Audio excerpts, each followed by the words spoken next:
Hi Sagittarius, welcome to your May 2022 General Tarot reading. It's Rena here.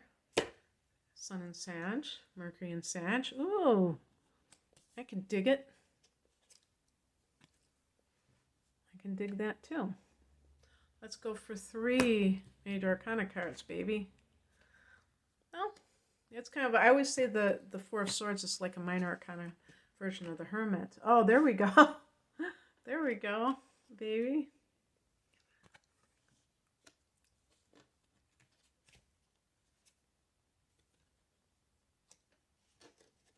Okay.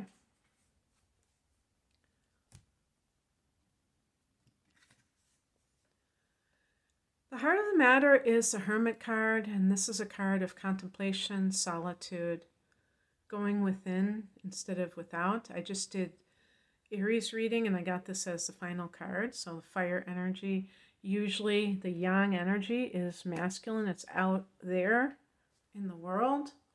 And sometimes you have to be more inner, and certainly Sag, because it's associated with spiritual things, it can be like that.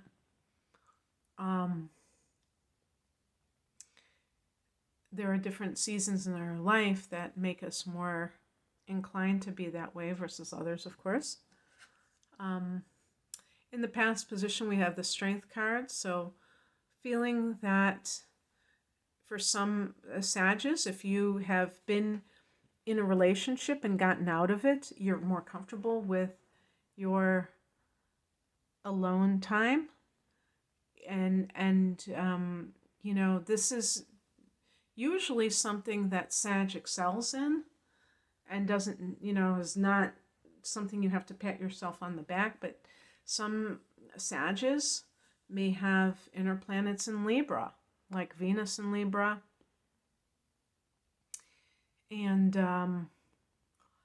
perhaps, you know, Mars in Libra, or the moon in a water sign, or Libra, or Taurus, and you just naturally feel like relationships are very important, and yet you may notice a pattern of them not working out, and you want to kind of figure it out. And that's what contemplation is all about, is like doing that self-inquiry. You have to do that alone.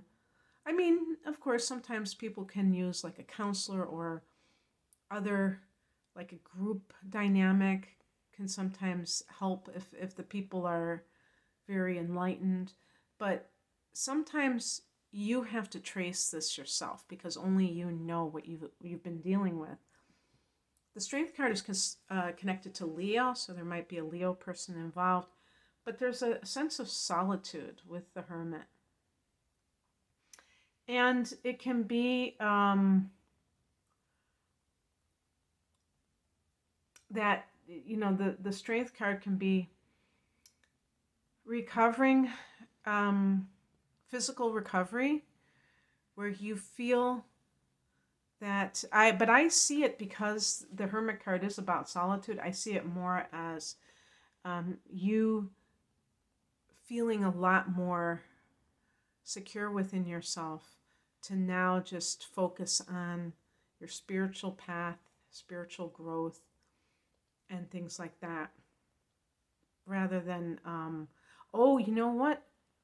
Here's the thing too. This may be exactly what this is all about, because the Hermit has 12th house vibes, and we are having Sagittarius will have that lunar eclipse on May 16th in Scorpio, the 12th house. So that could be talking about that event and what that represents for you. Could be letting go of something, self-defeating patterns. The higher message is the Four of Swords. So it's really speaking of this time to rejuvenate, to kind of reset your, you know, recharge your batteries, but reset your life in a lot of ways. And if you feel a sense of like, oh, I have to do something out in the world, I don't have time for this, the question is, why not? Because there's nothing more important. And you can be a person who, I feel like the Four of Swords can be getting your thoughts in order, because swords can be thoughts, and number 4 is about that sense of discipline. And that might be something that you're coming out of a more chaotic situation. And yeah, you know what? The Strength card can be like you're healing from something. And so now that you feel like you're past the worst of it, you can focus on your spiritual journey. Sometimes we're just trying to survive a particular situation in our life, and we don't feel like we have the luxury to just do that contemplative work, or with the Four of Swords, even just rest. And that can be so important. What crosses you is the Sun card, and even in the challenge position, this can have a positive message to it. The Sun card is about success, prosperity, healing, children, abundance, things like that. When it's challenged like this, it means that there might still be things that you have to do, that it's partially successful, whatever your endeavor is, but there's more to do. Well, given the top row there, it could be more healing, more rest, more downtime, more alone time to really, really tune into what you need to tune into.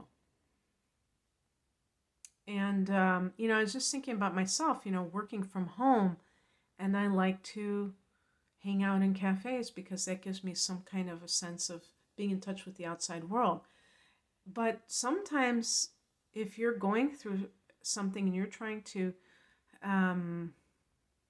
tune into yourself spiritually, you have to have the guts to be able to, even if you're working from home and you already have a lot of solitude, going into nature, being able to put the world,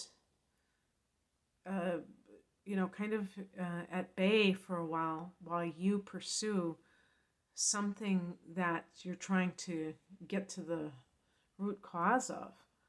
And that can be very challenging if you're always looking for that outer stimulation. The Sun card is connected to Leo, and you may find that perhaps that is going to be the catalyst for some of the things to really show up in a big way. Because the truth is that, and of course the Strength card is Leo too. So I feel like with these two cards connected to Leo, both major arcana cards, one is the feminine and one is the masculine, even though Leo is a masculine sign. The card that's on its side is more of the feminine. How can you go within that's egoless? And the outside being the ego that I associate, because the sun is the ruler of Leo. And the healthy ego wants to shine, and there's nothing wrong with that. But then that other part of ourselves that we don't always need to be out in the world, that we can sometimes go within, like the hermit, and tend to our inner needs. Getting comfortable with that. Fire energy is very, just naturally very outwardly directed. And so it can feel so restrictive or, I don't know, counterintuitive to ever kind of withdraw. Like it's something bad, and no, it's not. As long as you're doing it for the right reasons. What's coming in is the Four of Cups. You may start to feel where your life is not where you want it to be. Sag is a puppy dog. It's very positive usually, and you can make the best out of things. And so sometimes you may stick with something simply because you don't feel like a really strong negative response towards it. But it can simply be blah. It can be, where do you feel like you're not enthused? And how does that feel not to be enthused? It probably doesn't feel very good for a Sag. So being aware of that is the first step in, finding that, kind of writing that sun so that it's at its full potency. And the outcome is the Princess of Swords, which is the Page of Swords. And it's about getting to the heart of the truth, as far as I'm concerned, in this particular case. Really having an awareness of what is going on around you. What other people, how they're contributing to your sense of happiness, with the Four of Cups. Documenting that, maybe not physically, literally, but maybe in your mind, kind of filing away. Who is adding to my life? Who is just not, I'm not really adding to their life and they're not adding to my life. Sorting out those things. When you can be alone, you are a master because you are keeping your own counsel. You're not dependent on anyone else. The Page of Swords can be even like a message to yourself about what it is that you need versus what it is that you want. What do you need right now? Maybe you need that solitude to be able to get your life back the way you want it, to get that success that you're looking for. That's within reach, Like I said, even in the challenge position, it's positive. But there's that one step that you might need to take, and you have to find out what it is. Okay, Sag, that's what I have for you. I hope that this resonated. If you would like a personal reading, the link is below. Take care. Bye.